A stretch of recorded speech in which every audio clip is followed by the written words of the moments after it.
শুভ সকাল আমার প্রিয় বন্ধুরা, কেমন আছো সবাই? আশা করছি সকলে অনেক বেশি ভালো আছো। আমরাও না বেশ ভালো আছি।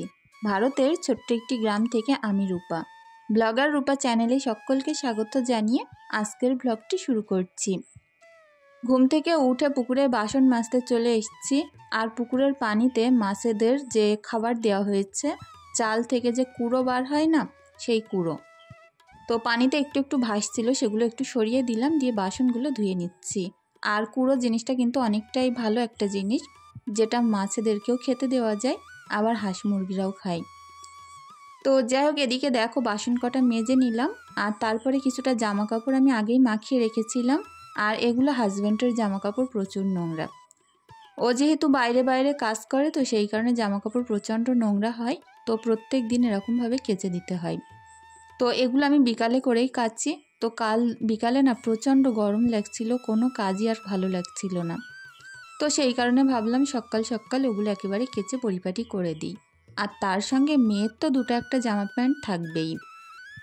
তো যতদিন বাচ্চা কাচ্চা ছোট থাকে ততদিন এরকমই কাচা ধোয়া পরিষ্কার পরিচ্ছন্ন কিন্তু করতে হয়। তবে কি জানো তো, এই প্রচণ্ড গরমের মধ্যে আমার কিছু কাজকে একদম সহজভাবে করে নেব, আর একদম সকাল সকাল। আর আমার সংসারটাও থাকবে একদম ঝকঝকে পরিপাটি। তোমাদের সঙ্গে সেটাই শেয়ার করব। প্লিজ তোমরা পাশে থেকো, আশা করছি ভিডিওটি তোমাদের ভালোই লাগবে। এখন দেখো প্রত্যেকটা জামা কাপড় খুব সুন্দরভাবে একটু ধুয়ে নিচ্ছি। আর কুড়োগুলোও কিন্তু এরকম একটুখানি পানিটা নাড়া লেগেছে না, সরে সরে গেছে।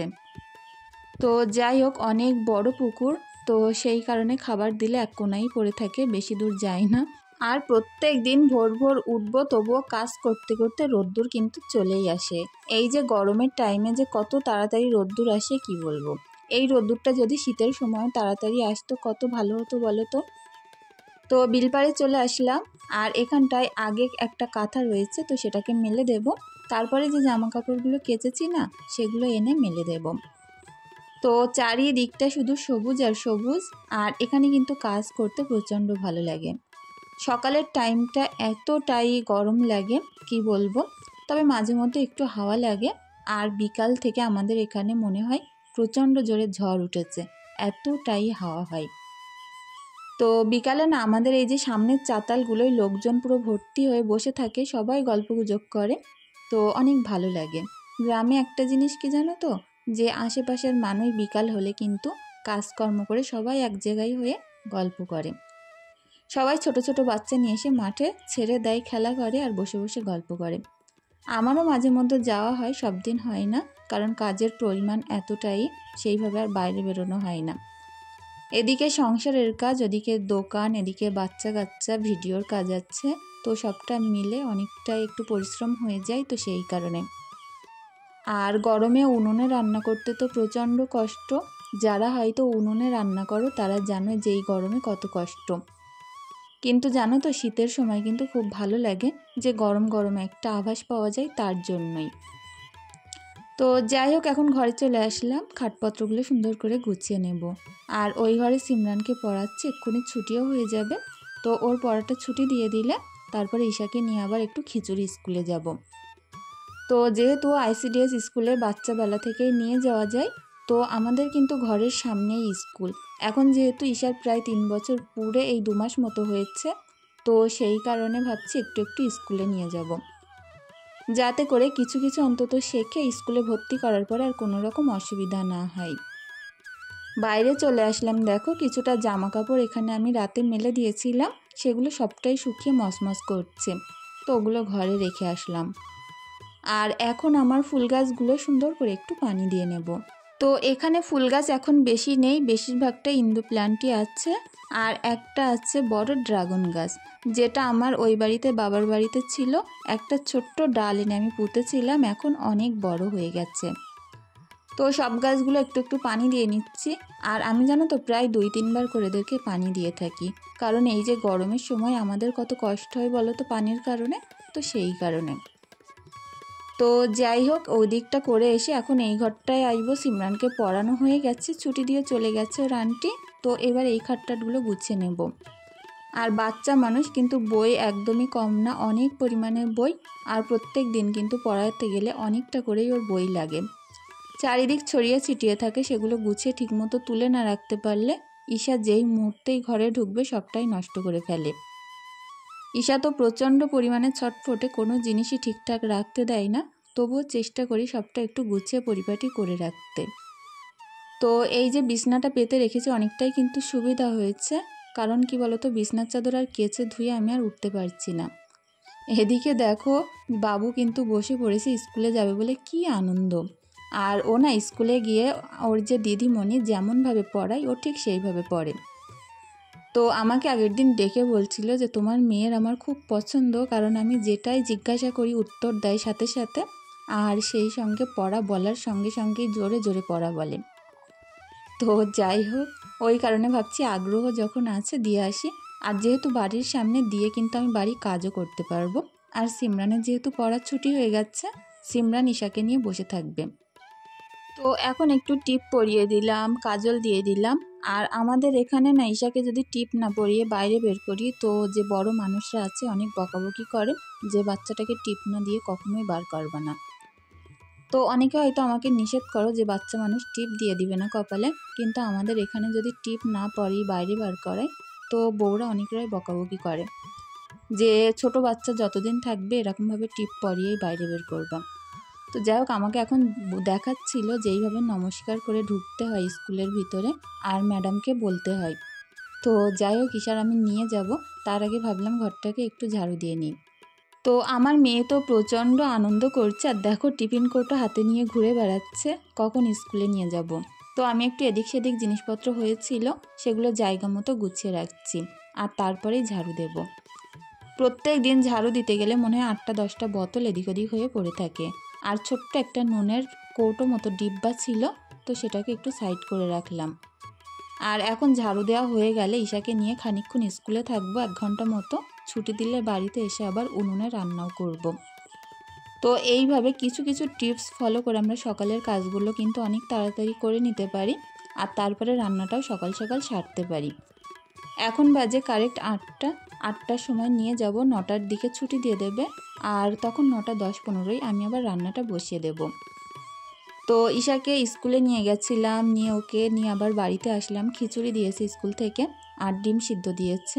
তো একটুখানি বাদে ওকে আমি আবার ওটা খাইয়ে দেব। যেহেতু সিদ্ধ সিদ্ধ জিনিস বাচ্চাদের দেওয়া কিন্তু প্রচণ্ড ভালো।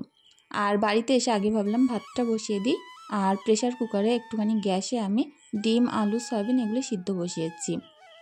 তো আমার মেয়ে বারবার এসে আমাকে বলছিল, পরি আমার মাথায় এখনও বড় বড় চুল দেয়নি কেন? কারণ আমি কিন্তু ন্যাড়া করার সময় বলেছিলাম যে পরি এসে বড় বড় চুল লাগিয়ে দেবে রাতে, ও সেই কারণেই ন্যাড়া হয়েছিল। এখন একটা ডেকচিতে করে একটু পানি নিয়ে এসেছি, আর একটু ডিম, আলু এগুলো সিদ্ধ করে নিয়েছি, সেগুলো আমি ছিলে নেব। আর এভাবে একটু বুদ্ধি খাটিয়ে যদি আমরা রান্না বান্না কাজকর্মের মধ্যে করে থাকি, অনেকটাই তাড়াতাড়ি এবং সহজ হয়ে যায়। আমি তো তাড়াহুড়োর বেলায় এরকমভাবেই তাড়াহুড়ো করে সিদ্ধ করে নিই, প্রেশারে একটা সিটি দিয়ে নিই, অনেক তাড়াতাড়ি হয়ে যায়। এত বড় বড় আলু সিদ্ধ করতে গেলে মিনিমাম 1 ঘন্টা 10-15 মিনিট তো লাগতোই, আর এটা কিন্তু আমার 15 মিনিটের মধ্যে সিদ্ধ হয়ে গেছে। তো ভাতটা বসিয়ে দিয়েছি, একটা উনুনে রান্না করতে গেলে তো একটু লেট হবে, তো ভাবলাম ওদিকে ভাত হতে থাক, এদিকে আমি সবজি টবজিগুলো একেবারে কেটে সুন্দর করে গুছিয়ে নিই। আর এই গরমে কিন্তু উনুন পাড়ে বেশিক্ষণ বসারই মতন উপায় নেই, ওই কারণে ভাবছি 1 ভাগের হালকা পাতলা একেবারে রান্না করব, রাতে গিয়ে কিছু আবার অন্য কিছু রান্না করে নেব। তো জোরে জোরে হাওয়া লাগছিল, উনুনে একটু নিভে যাচ্ছিল, তো সেই কারণে জালটা ঠিক করে দিচ্ছিলাম। আর এদিকে আমি আলু কটা ছিলে নিচ্ছিলাম। আলুগুলো যেমনটা সিদ্ধ করার দরকার ছিল ঠিক পারফেক্ট সিদ্ধ হয়েছে। তো এখন দেখো আবার কত সুন্দর জ্বলছে। আর আমার এই উনুনটা না প্রচণ্ড হারে জ্বলে, আর 1-2 কাঠে আমার রান্না শেষ হয়ে যায়, অনেকটাই কাঠ কম লাগে। যাদের বাড়িতে দেখা যাচ্ছে কাঠকুটোর সমস্যা, কাঠ কম, তো তারা কিন্তু এরকম একটা উনুন করে রান্না করতে পারো। এতে করে কিন্তু গ্যাসও সেভ হয়, প্লাস কাঠও কম লাগে। তো 3টে ডিম আমি সিদ্ধ করেছি। আমার মেয়েরা সিদ্ধ ডিম খাবে না, ওদেরকে আবার ডিম পোস্ট করে দিতে হবে। তো 3টে ডিম করেছি, আমার দেওরকেই সবজি দিয়ে আসবো একটু রান্না করে, আর আমি খাবো, হাজব্যান্ড খাবে দুপুরবেলা। আর মেয়েদের জন্য ডিম পোস্ট করবো আলাদা করে 2টো। তো যাই হোক, এদিকে দেখো ভাতটা সুন্দর প্রায় হয়ে গেছে, একটু শক্ত শক্ত আছে, তো এটাকে আমি নামিয়ে রেখে সবজিটা এখন করেই নেব। তো কড়ার নিচে একটু নেওন দিয়ে নিচ্ছি, তা না হয় কি বলো তো, কালি পড়লে না উঠতে গেলে অনেকটাই কষ্ট হয়। তো সকালবেলা করে তো মাজতে গেলে অনেকটাই অসুবিধা হয়, সেই কারণে এরকম নেওন দিয়ে রাখলে যেই সেই কালিটা কিন্তু উঠে যায়। হাঁড়ির গায়েও আমি এইভাবেই নেওন দিয়ে রেখেছি। তো যাই হোক, হাঁড়িটা এখন নামিয়ে নেব। ভাত প্রায় হয়ে যাওয়ার মতো হয়েছে, একটু শক্ত আছে। তো এখন দেখো কড়াটা বসিয়ে দিচ্ছি, আর এর কড়াইয়ের মধ্যে আমি সবজিটা করে নেব।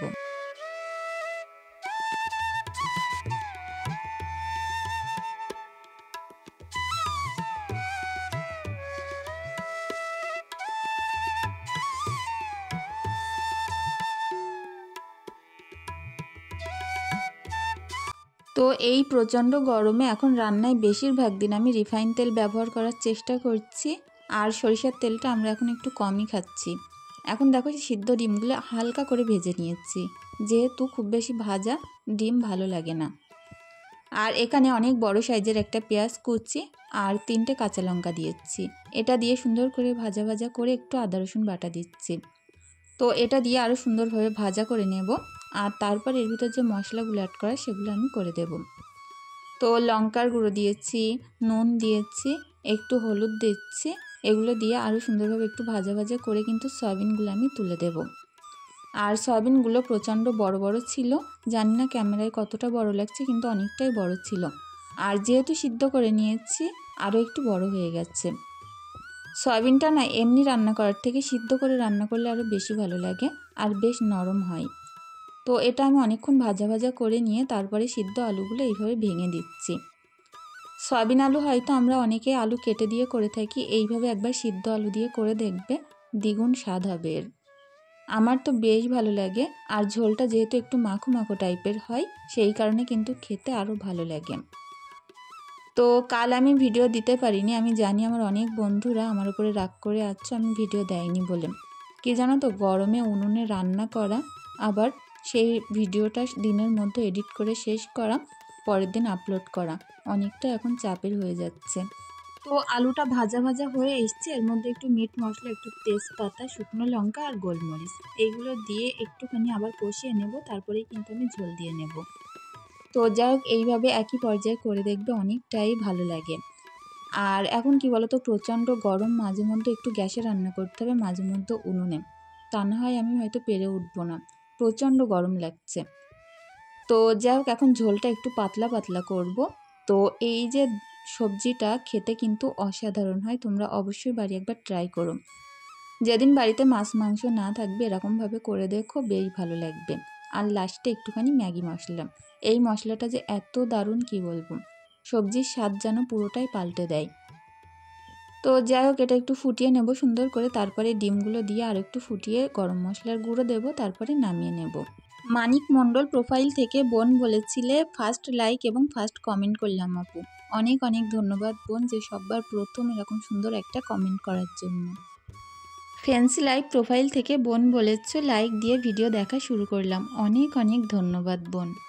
Phulmoni, Razia Khatun, Sumi Islam, Rita Laskar, Halima Khatun, Aiman Ayan, SK Sirajuddin, Maisa middle, Isa mom dream, Anjali, Bengali recipe with home, Nilufa Laskar, Tumpa di, Maria Akter, Rasna Sharmin, Rima, Ruma lifestyle, এই সকল বোনদেরকে জানাই অনেক অনেক ভালোবাসা।